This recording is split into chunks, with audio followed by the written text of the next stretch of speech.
Ebanghelyo mga kaigsunan, nagtudlo ka nato sa duha ka posibleng mahitabo sa atong kinabuhi kung dili kita magmatngon sa atong gihuna-una, sa atong gipanulti ug sa atong mga buhat.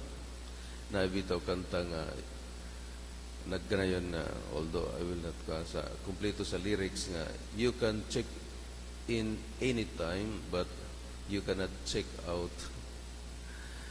You cannot leave, but you cannot leave. Kay ang pamaagi sa kinabuhi sa kadautan mao kini mga kaigsunan. Ang una, daghan kaayo nga mga invitations gikan sa Satanas nga makalingaw kayod kanato ug makalihan, makawari, makamino sa ato. Hangtod na kung malingaw na kita sa mga imbitasyon nga makalipay, makatagwa sa atong kinabuhi, mahimo na kita nga obsessed. Di na kita magpabadlong. Obsessed na kita.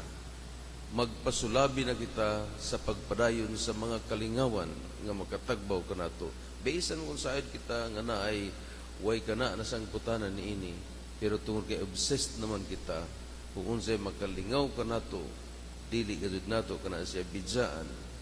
Hangtod na ang ikatulong nga step sa dautan mao ang possession.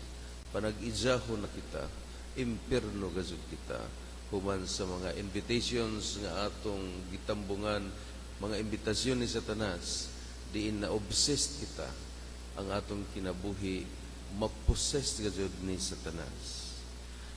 Ang pamaagi sa atong Ginoong Hesukristo, mga kaigsunan, nga mahipunta dito sa gingharian sa langit, sukwahi sa pamaagi ni Satanas, kay bisan tuod kung kini masigpit, lisod-sudlon, apan sa kaulahian, mao gayud ang kahimayaan, ang kalipay nga tinuod, ang kalinaw nga tinuod, hingpit. O kini ang pamaagi nga gitanyag sa atong Ginoong Hesukristo sa kinabuhi nga paingon sa langit. Ang una, mao ang pagpabilin nga kabus sa espiritu. Nga bisan kung anaa kintay mga butang gipiyal kanato, apan ang atong hunahuna og kasing-kasing anaa gihapon sa Dios ug dili kay nagsalig lamang kita sa kalibutanon nga mga kabtangan. Hinunoa ang tanan nga mga kaayuhan nga niya gipiyal kanato, gamiton hinaw nato sa pag-awhag sa mga tao nga mahiduol sila sa Dios. Dili kay pinaagi niining mga kabtangan, mahilayo na hinuon kita ug ang uban gikan sa Dios. Spiritual poverty ug ang ikaduha mao gayud ang pagsunod sa kinabuhi ni Kristo. Kanunay nato hunahon ug sa tanang panahon, sa tanang gutlo sa atong kinabuhi, kung giunsa ni Jesus pagatubang ang mga tentasyon, ang mga problema, kung giunsa niya pagtubag kini, ang atong assignment mao gyud ang pagsundog sa batasan sa atong Ginoong Hesukristo, ug ang ikatulo mao ang pagka-mapaubsanon.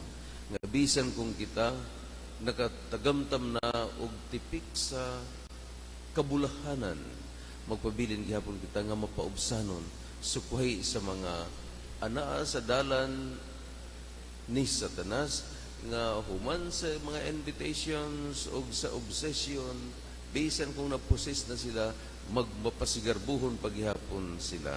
Ang uban nga ni na ay mga attitude niya na nga bisan kung sa badlong, pagbadlong ngayon nga naa na may tambal karon, bisan kung naunsa na sila, mapasigarbuhon pa nga ni gihapon. Pero ang mga anaa nagsulod sa atong Ginoong Hesukristo, bisan pa kung sila nakatagamtam nga pagkahayahay baya gayon sa kinabuhi nga Dios nun, magpabilin gihapon kita nga mapaubsanon.